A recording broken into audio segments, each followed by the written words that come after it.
Man raised his rifle and took aim at an antelope, but when he pulled the trigger, he ended up hitting it in the rump instead, watching the antelope run in the opposite direction. The man did not rush to take another shot. As a retired soldier, he knew very well that the antelope was injured and could not run far. He then picked up the spent shell casing and calmly chased after it from behind, but he suddenly noticed bloodstains on the ground, which made him realize something was wrong. He followed the bloodstains and discovered a hunting dog that had been shot nearby, but he hadn't shot the dog. Realizing that a gunfight must have taken place nearby, the hunter tracked the dog in the opposite direction, and sure enough, he found several cars parked at the foot of the mountain. In order to figure out what was going on, the hunter cautiously walked up to investigate. He unexpectedly found that everyone was dead. It was clear that a fierce battle had taken place here. He then went to the back of the truck to check. He unexpectedly found a whole truckload of goods. Since the goods were still in the truck, someone must have run away with the money. That person might have been seriously injured, but in such a hot summer, where could that person have run to?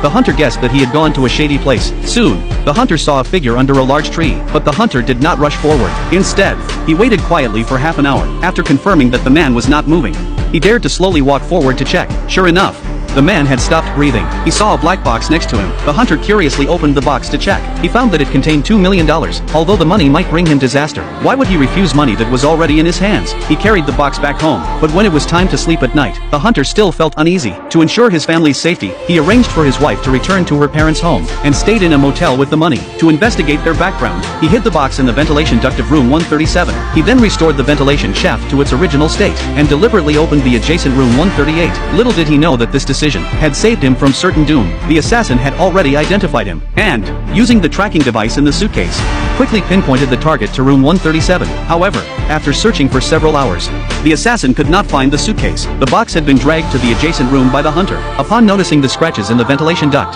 the assassin realized the target was highly intelligent. Nevertheless, he refused to abandon the pursuit. He used the same method to force open the hunter's door, but the hunter had already fled the scene and checked into another motel. The hunter realized the killer could track him, which felt off. To verify his suspicions, he quickly opened the box of cash to search. Sure enough, there was a tracking device inside the cash. From the frequency of the red light flashing, it was clear the killer was getting closer.